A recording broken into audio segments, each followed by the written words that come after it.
Hello everyone, GK GS दृष्टि में आपका स्वागत है। तो हम आज कवर करें लुसेंट ज्योग्राफी। और इसमें जो हम जस्ट इससे पहले वाले वीडियो जो हम बनाए थे तो उसमें हम कवर कर दिए थे हिमालय को जो डिवाइड किया गया था। तो आप लोग उसको जाके देख लीजिएगा और इससे पहले वाले वीडियो में हमने उसको डाले हैं। तो यहाँ पे है ये हिमालय की नदियों के आधार पे जो इसको डिवाइड किया गया था, तो इसको हम पहले वाले वीडियो में डाल दिए हैं।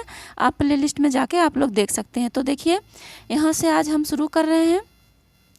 ये जो है ना जल अंतराल, जो प्रमुख जल अंतराल है, तो ये सारा मैप में देखना पड़ेगा आप लोग को। तो मैप में इंडियन ज्योग्राफी जो है उसको गूगल पे टाइप कीजिएगा और इंडियन ज्योग्राफी में सारा आप लोग को मिल जाएगा। तो देखिए यहाँ पे 8 डिग्री चैनल जो है वो मालदीव व मिनिकॉय के मध्य है। 9 डिग्री चैनल जो है वो कवरत्ती और मिनिकॉय के मध्य है।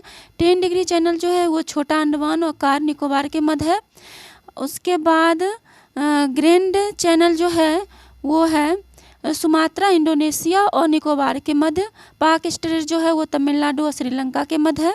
डंकन पास जो है ये दक्षिण अंडमान और लघु अंडमान के मध्य है। कोको स्ट्रेट जो है वो कोको द्वीप, म्यांमार और उत्तरी अंडमान के मध्य है। पाक की खाड़ी जो है वो तमिलनाडु और श्रीलंका के मध्य है। तो ये सब आपको टाइप करना है इंडियन ज्योग्राफी और या फिर 8 degree channel show on the world map. तो आप लोग इस सब वर्ल्ड मैप यानी कि गूगल पे जाके देख सकते हैं। नेक्स्ट है यहाँ पे देखिए पाक की खाड़ी तमिलनाडु और श्रीलंका के मध्य है। मन्नार की खाड़ी, एक मिनट, ये देखिए यहाँ पे पाक की खाड़ी है तमिलनाडु और श्रीलंका के मध्य। मन्नार की खाड़ी है दक्षिण पूर्व तमिलनाडु और श्रीलंका के मध्य। लक्षद्वीप सागर जो है वो लक्षद्वीप और मालाबार तट के मध्य है।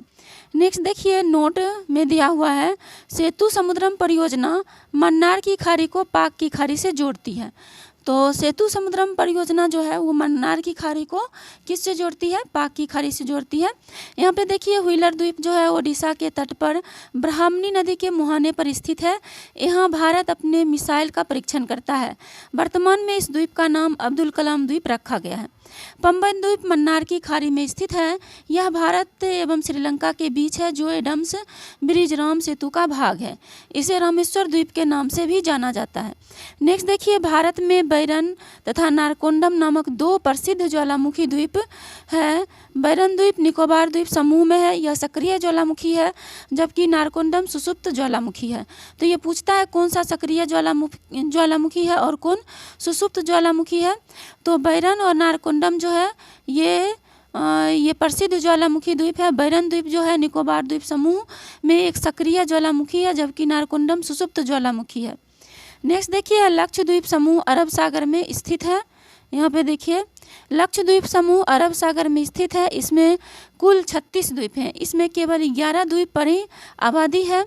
अंडरेट लक्षद्वीप का सबसे बड़ा द्वीप है जिसका क्षेत्रफल 4.90 वर्ग किलोमीटर है। मिनिकॉय दूसरा सबसे बड़ा द्वीप है जिसका क्षेत्रफल 4.80 वर्ग किलोमीटर है। पिटली द्वीप जो है वो जहां मनुष्य का निवास नहीं है। तो ये क्वेश्चन जब बार बार पूछा जाता है पेपर में कि कौन सा ऐसा द्वीप है जहाँ पे मनुष्य नहीं रहता है, तो ये हो जाएगा पिटली द्वीप। अगाती लक्षद्वीप समूह का एकमात्र द्वीप है जहाँ हवाई अड्डा है। ये भी पूछा जाता है कि जो लक्षद्वीप समूह है उसका एकमात्र हवाई अड्डा कहाँ है, तो अगाती लक्षद्वीप समूह है। नेक्स्ट देखिए है लक्षद्वीप समूह 11 डिग्री चैनल द्वारा 2 भागों में विभाजित है। उत्तर में अमीनी द्वीप और दक्षिण में कन्नानोरे द्वीप। नेक्स्ट है लक्षद्वीप समूह के सभी द्वीपों पर मलयालम भाषा बोली जाती है। मिनिकॉय द्वीप एकमात्र अपवाद है जहां महल भाषा बोली जाती है। महल देवी लिपि में लिखी जाती है जो मूलतः मालदीव की भाषा है। तो ये भी ध्यान रखना है थोड़ा सा कि मालदीव की भाषा कौन सा है, तो महल। आगे देखिए भारत के प्रवाल भित्ति क्षेत्र मन्नार की खाड़ी, कच्छ की खाड़ी, अंडमान एवं निकोबार द्वीप समूह एवं लक्षद्वीप में सीमित है। तो ये भी थोड़ा सा ध्यान रखना है आप लोगों को कि जो भारत के जो प्रवाल भित्ति क्षेत्र कहाँ कहाँ पे है। तो प्रवाल भित्ति कई बार ये पेपर में पूछा गया है, फिर पूछा जा सकता है पेपर में कि मन्नार द्वीप, कच्छ की खाड़ी, अंडमान एवं निकोबार द्वीप समूह एवं लक्षद्वीप, ये सब जो है ये प्रवाल भित्ति है, यहाँ सब पे प्रवाल।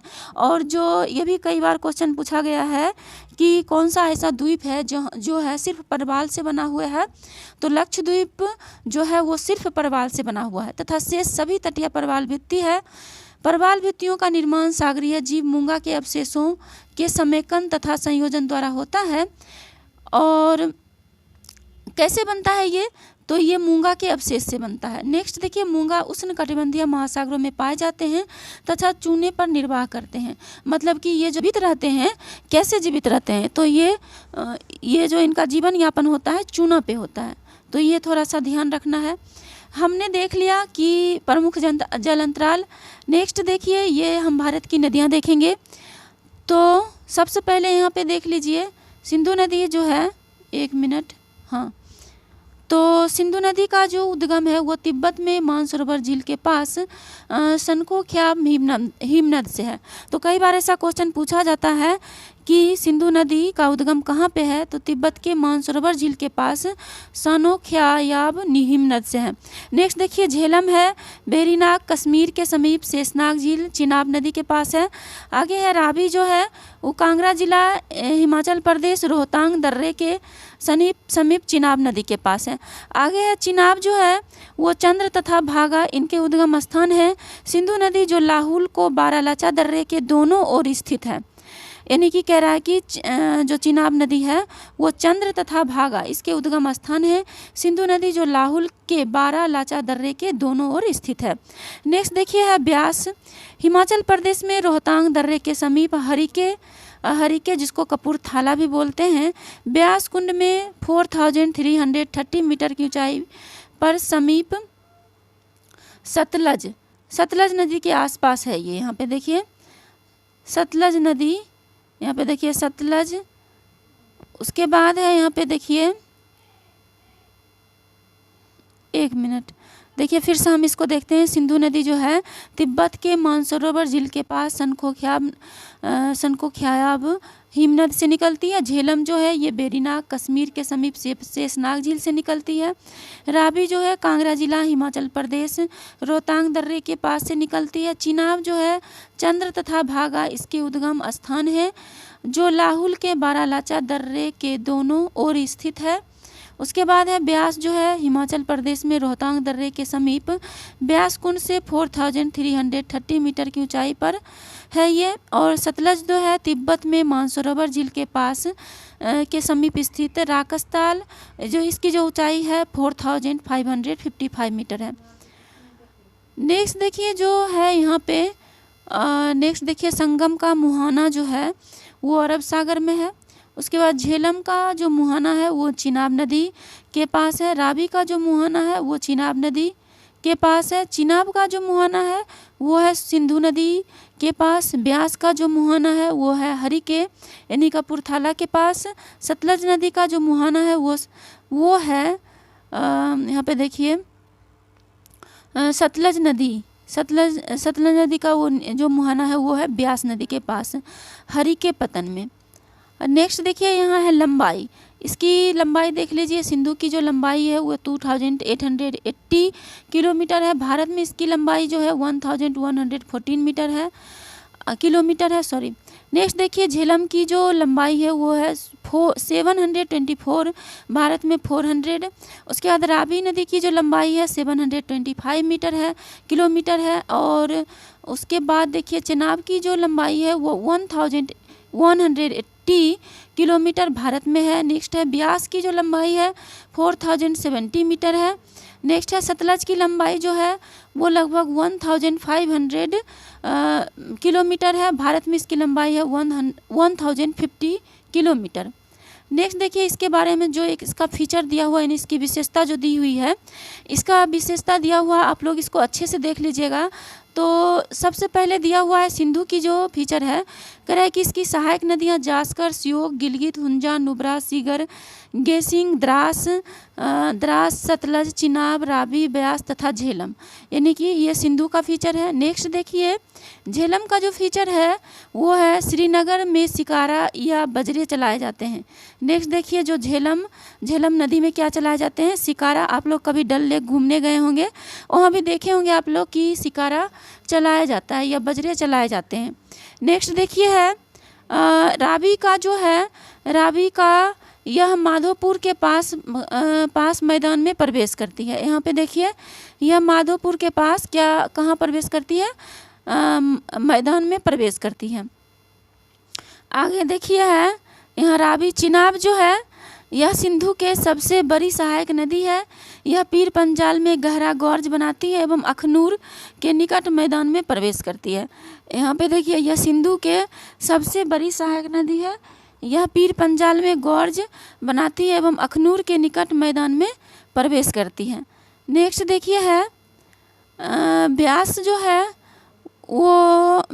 जो है उसका फीचर हम बताते रहे हैं अभी। तो ब्यास का फीचर है कुल्लू घाटी से बहती हुई धौलाधर पर्वत को पार कर पंजाब के मैदान में पहुंचती है। आगे देखिए है सतलज जो है इसका जो फीचर है वह शिवालिक पर्वत श्रृंखला को काटती हुई पंजाब में प्रवेश करती है। तो जो यहाँ पे देख लीजिए, यहाँ पे सतलज का क्या है फीचर, शिवालिक पर्वत श्रृंखला को काटती हुई कहाँ पे प्रवेश करती है, तो पंजाब में प्रवेश करती है। नेक्स्ट देखिए नदी दिया हुआ है और इसका उद्गम भी दिया हुआ है, तो ये हम देख लेते हैं एक बार। गंगा नदी का उद्गम है गंगोत्री के पास गोमुख हिमानी समुद्र तल से 3900 मीटर से भी अधिक ऊंचाई पर। आगे यमुना का जो उद्गम है वह बंदरपुच के पश्चिमी ढाल पर स्थित यमुनोत्री हिमानी, ऊंचाई समुद्र तल से 6316 मीटर।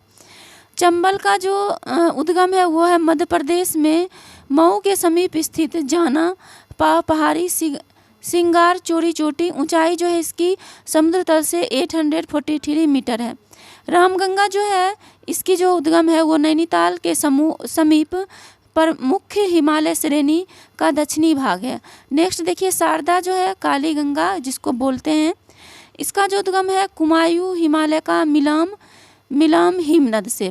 आगे है घाघरा या करनाली या कौरियाला, इसका देखिए जो उद्गम है मतलब ये जहाँ से निकलती है नेपाल के तकलाकोट से 37 किलोमीटर उत्तर पश्चिम में मपसातुग हिमानी से। नेक्स्ट देखिए गंडक नेपाल में है, यहाँ पे देख लीजिए गंडक नेपाल में है शालिग्राम और मैदानी भाग में नारायणी, यानी कि गंडक नदी को नेपाल में क्या नाम है, शालिग्राम, और जो मैदानी भाग में इसका नाम है उसको यानी कि मैदानी भाग में इसको कहते हैं नारायणी। और ये जो इसका जो उद्गम है मतलब जहाँ से ये निकलती है वो जगह है इसका नेपाल।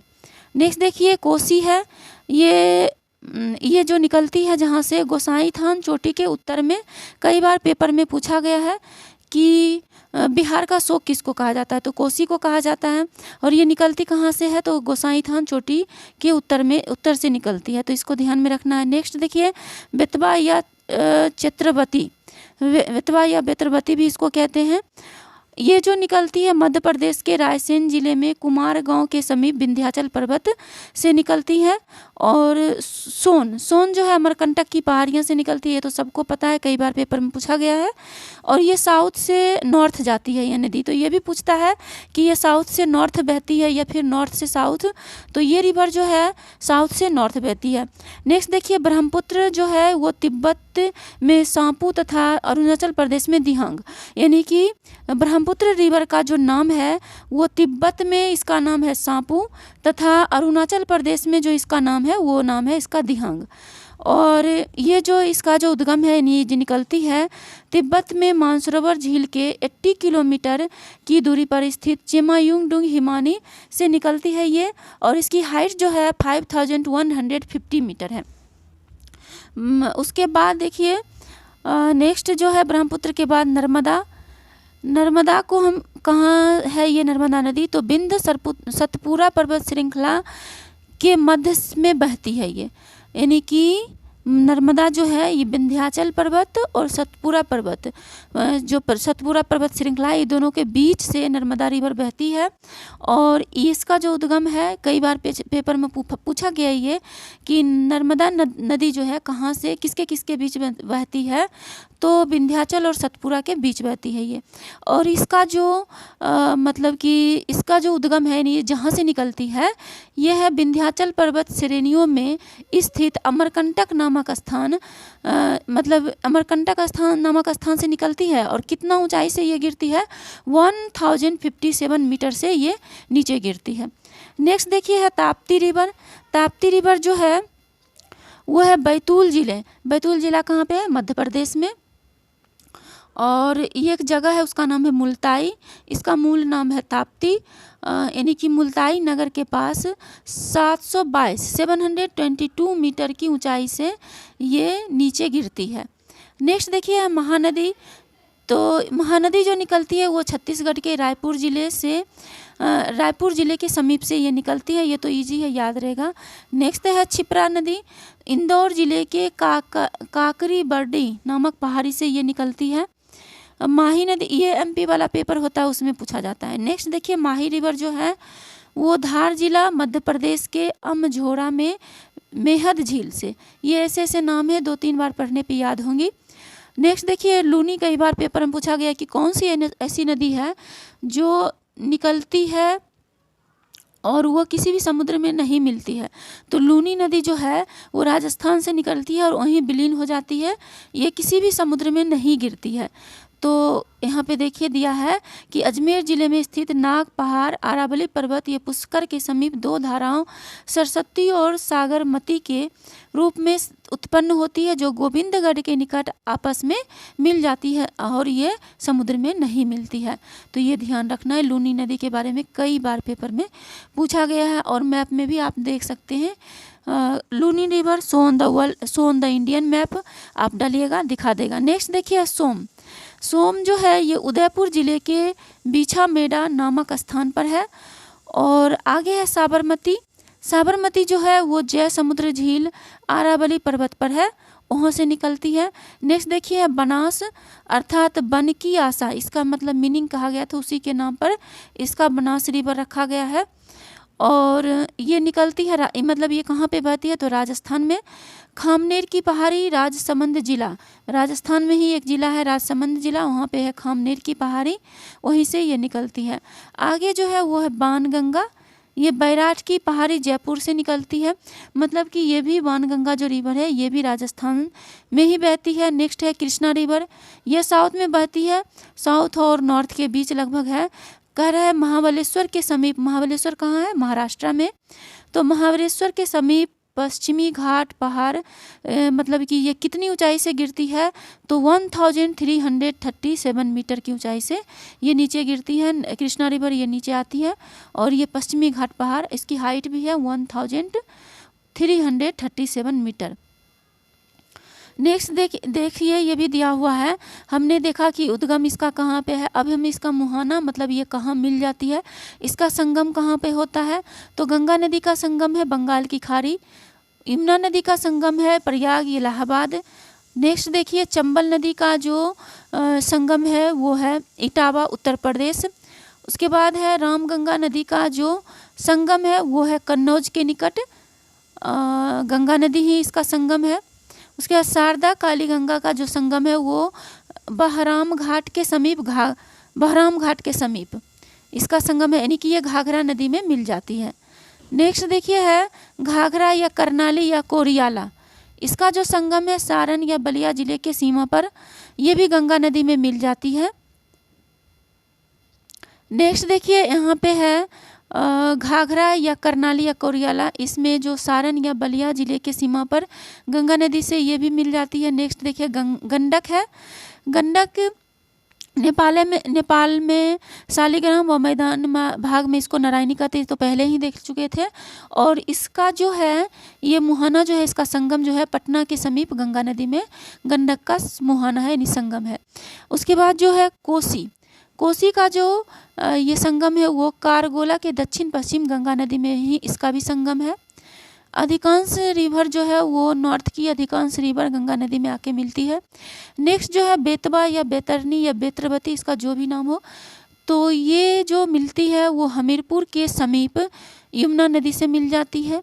सोन रिवर जो है ये पटना के समीप गंगा से मिल जाती है। ब्रह्मपुत्र रिवर बंगाल की खाड़ी में गिरती है, यही इसका मुहाना है, यही इसका संगम है। नेक्स्ट है नर्मदा यानी सतपुरा में, ये जो नर्मदा रिवर है वो बिंद और सतपुरा के बीच बहती है। ये जो इसका जो मुहाना है यानी संगम है वो खंभात की खाड़ी है। कहाँ पे है खंभात की खाड़ी? गुजरात के कच्छ के रण के पास जो है वो है खंभात की खाड़ी। ताप्ती रिवर जो है वो है सूरत के निकट, खंभात की खाड़ी बंगाल यानी कटक के समीप। यहाँ पे देखिए ताप्ती, इसका जो मुहाना है सूरत के निकट। कहाँ पे मुहाना है इसका? सूरत के निकट, याद रखना है, यानी खंभात की खाड़ी में। नेक्स्ट देखिए महानदी जो है ये है बंगाल की खाड़ी कटक के समीप। उसके बाद है छिप्रा यानी सिप्रा भी बोलते हैं इसको, इसका जो मुहाना है वो है चंबल नदी। माही नदी का जो मुहाना है संगम है वो है खंभात की खाड़ी। लूनी नदी का जो संगम है वो है कच्छ की रण। और नेक्स्ट जो है सोम नदी का मुहाना जो है बेनेश्वर के समीप माही नदी। आगे है साबरमती का मुहाना यानी संगम जो है वो है खंभात की खाड़ी। यहाँ पे देखिए साबरमती का जो मुहाना है वो है खंभात की खाड़ी। बनास अर्थात बन की आशा, ये इसका नाम, इसी नाम पर इसका नाम पड़ा बनास, और इसका संगम है चंबल रामेश्वर के नज़दीक।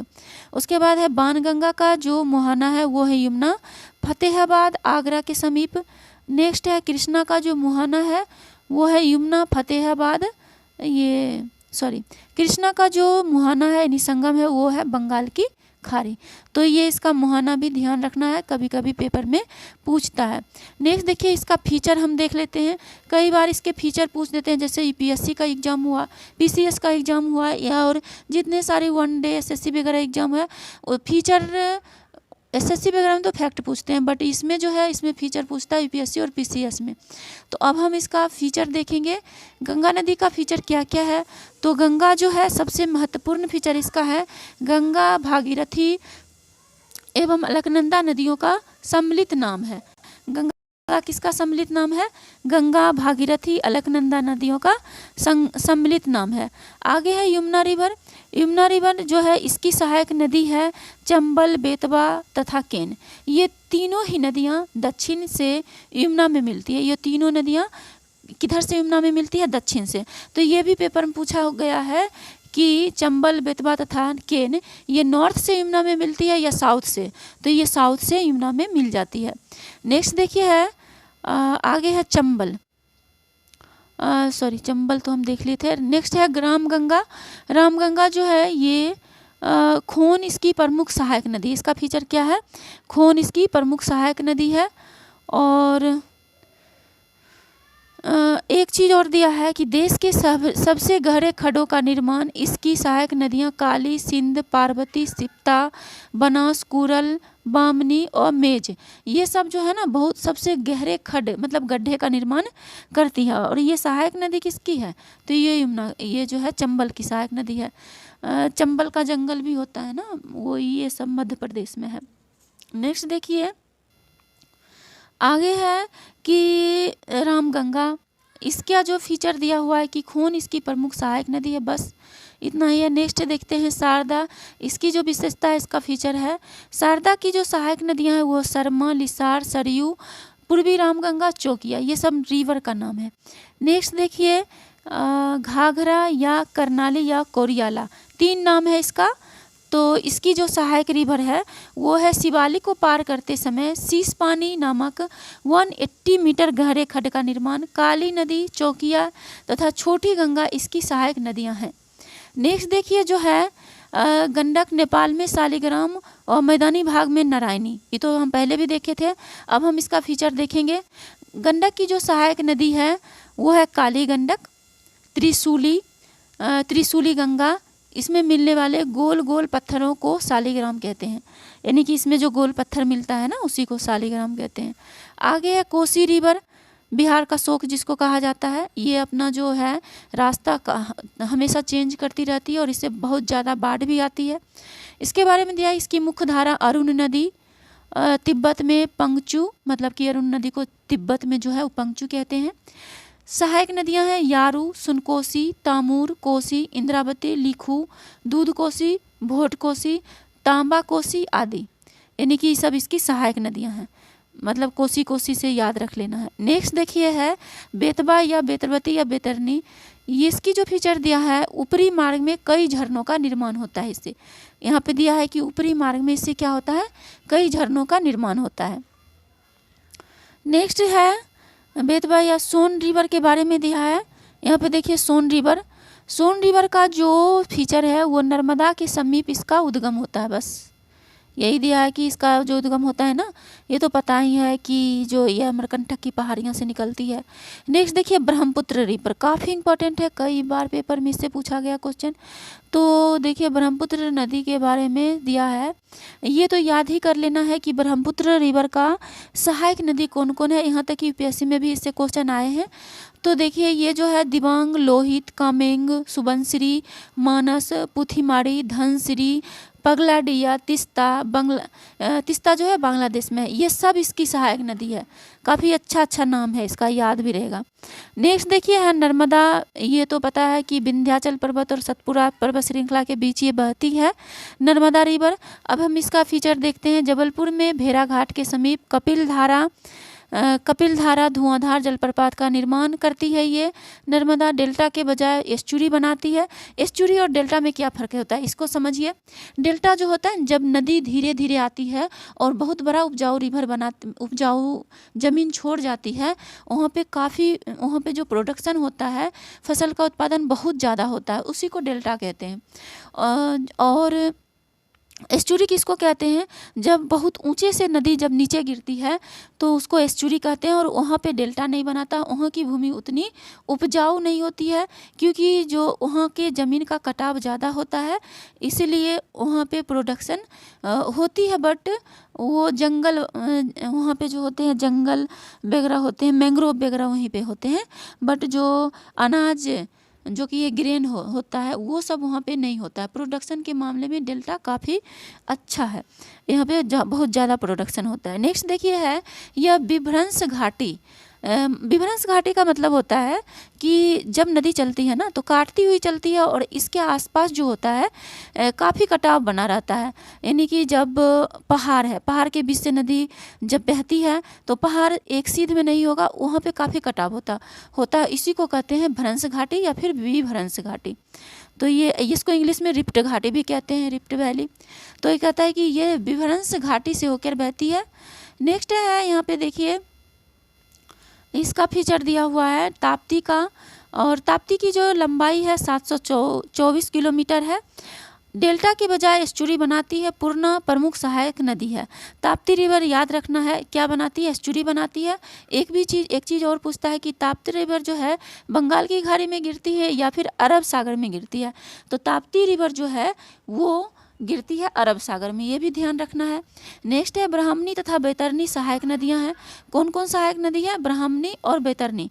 ब्राह्मणी और बैतरणी किसकी सहायक नदी है, ये है महानदी की सहायक नदी और छत्तीसगढ़ के रायपुर जिले से ये निकलती है। सिप्रा रिवर जो है ये सबको पता है, इंदौर में बहती है ये। और सिप्रा नदी का जो फीचर दिया हुआ है, इसके किनारे उज्जैन का विख्यात महाकालेश्वर मंदिर है, जहाँ प्रति 12वें वर्ष कुंभ मेला लगता है। हाँ, एक चीज़ ये भी याद रखना है कि जो 12वें वर्ष पे जो कुंभ मेला प्रयाग में भी लगता है और यहाँ पे सिप्रा रिवर के पास भी लगता है। आगे है माही रिवर। माही रिवर जो है ये इसके बारे में इसका हम फीचर देख लेते हैं। 585 किलोमीटर है ये, और इसका जो फीचर है, इस पर बजाज सागर बांध, ये भी याद रखना है कौन बांध बना है। तो इस पर बजाज सागर बांध, बांसवाड़ा बांध भी कहते हैं इसको, बनाया गया है। कर्क रेखा को 2 बार काटती है। तो ये भी पूछा गया क्वेश्चन है कि कौन सी ऐसी नदी है इंडिया की जो कर्क रेखा को 2 बार काटती है। तो माही नदी जो है वो कर्क रेखा को 2 बार काटती है। आगे है लूनी रिवर।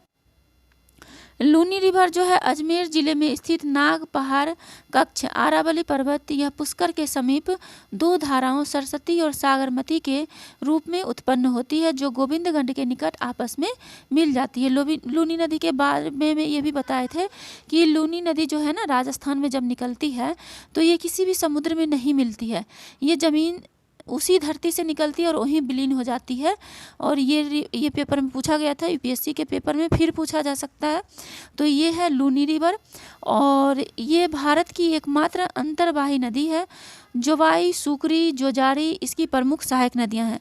तो क्वेश्चन ऐसे बनता है कि कौन सी ऐसी नदी है जो भारत की अंतर्वाही नदी है, यानी कि वो अंदर मतलब कि देश के अंदर ही बहती है, वो किसी समुद्र, किसी खाड़ी, किसी भी नदी में नहीं गिरती है। तो ये जो है ये नदी है लूनी नदी और इसकी जो सहायक नदी है वो है जोवाई, सुकरी, जोजारी, ये सब इसकी सहायक नदी है।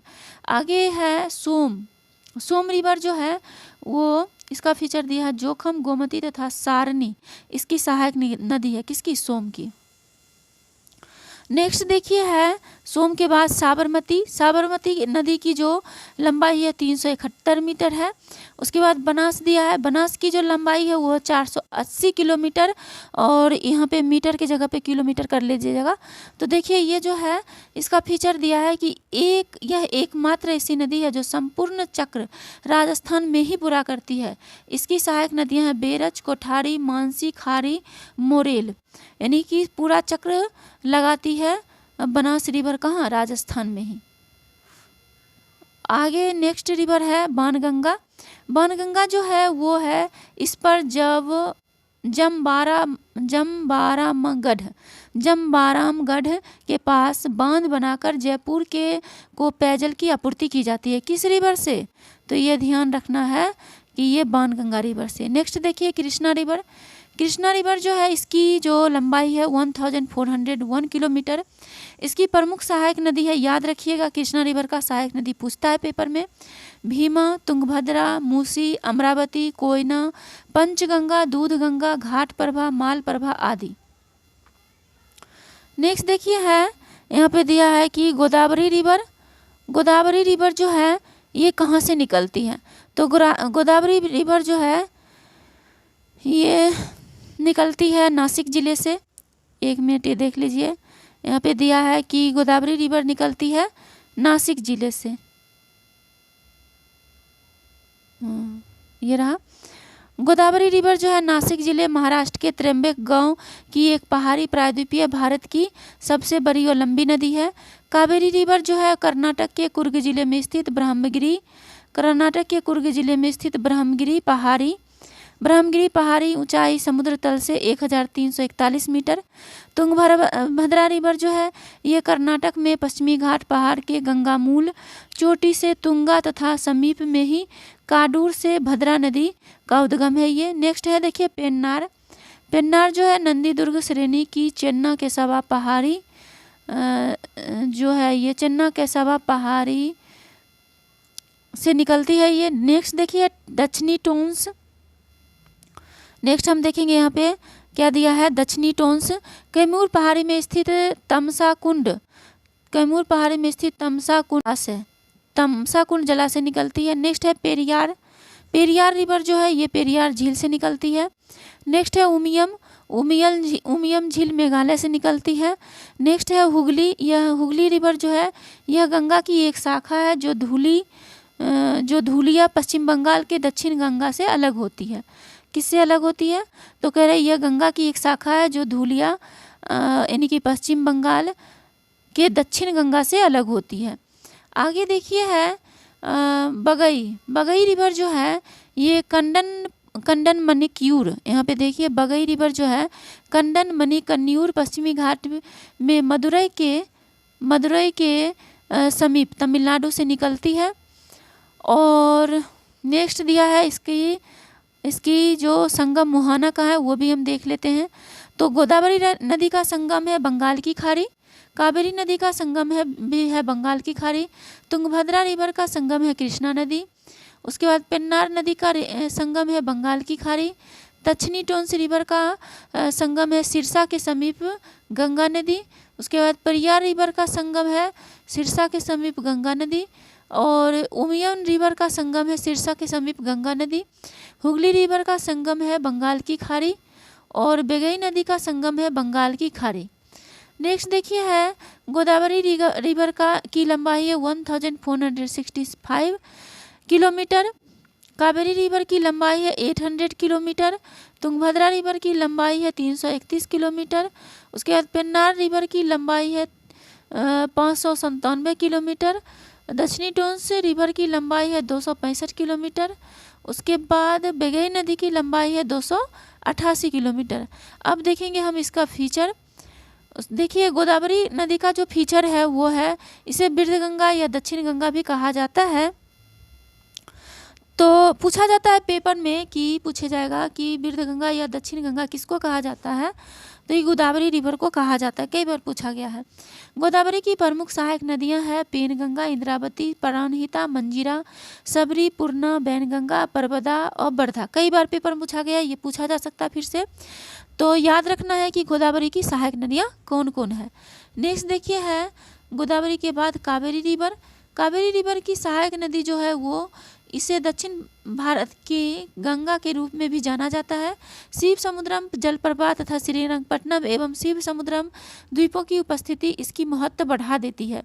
इसकी सहायक नदी है बाएं, यहाँ पे देखिए बाएं से जो इसकी सहायक नदी है वो है हिमावती, सिमसा, अर्कावती। दाएं से जो है वो है काबनी, भवानी, नोयल, अमरावती। नेक्स्ट देखिए है आगे जो दिया है वो है तुंगभद्रा रिवर। तुंगभद्रा रिवर की जो फीचर दिया है इसकी प्रमुख सहायक नदियां हैं कि कुमुदवती, बरधा, मगाड़ी तथा हिंद। नेक्स्ट देखिए है यहाँ पे कि पेन्नार रिवर। पेन्नार रिवर की जो सहायक नदियां हैं वो है पापहनी तथा चित्रावती। आगे है दक्षिणी टोंस की जो सहायक नदी है इस पर बिहार प्रपात स्थित है। उसके बाद है पेरियार रिवर की जो सहायक रिवर है यह नदी केरल में प्रवाहित होती है। नेक्स्ट देखिए यह गंगा की सहायक नदी है जो धुलिया गंगा की खाड़ी पश्चिम बंगाल के दक्षिणी गंगा से अलग होती है। और इसका जो फीचर दिया है कह रहा है इसकी प्रमुख सहायक नदी जलांगी। यह भारत में सबसे ऊंची ज्वारीय ज्वाराभित्ति वाली नदी है। इसका नदी मुख्य भारत की नदियों में सबसे बड़ा है। किसका? हुगली का। नेक्स्ट देखिए बेगई। बेगई जो है इसकी हाइट है 288 किलोमीटर। इसकी सहायक नदियां जो है कुसुम, बरसानाड, सलियार, तेबियात, उसके बाद बराह आदि, बराह तथा मंगलार, ये सब जो है इसकी सहायक नदी है। कुमुम, बरसानाड, सरलियार, तेबियार, बराह और मंगलार, ये सब इसकी सहायक नदी है। किसकी? बेगई की। आगे है पंचनद नाम। पंजाब की 5 मुख्य नदियों सतलुज, ब्यास, रावी, चेनाब और झेलम को दिया गया है। किसको किसको दिया गया है?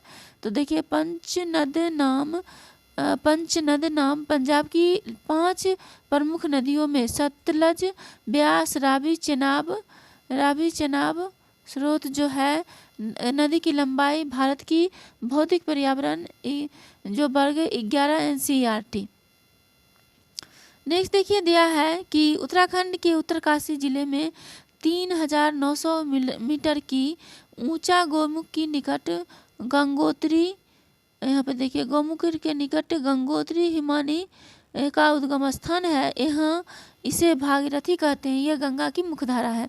तो देखिए फ्रेंड्स, देखिए दोस्तों, देखिए स्टूडेंट्स, इसको हम नेक्स्ट वीडियो में कवर करेंगे। आज के लिए इतना ही। जल्द ही मिलते हैं आप लोगों से नेक्स्ट वीडियो में। Thank for watching.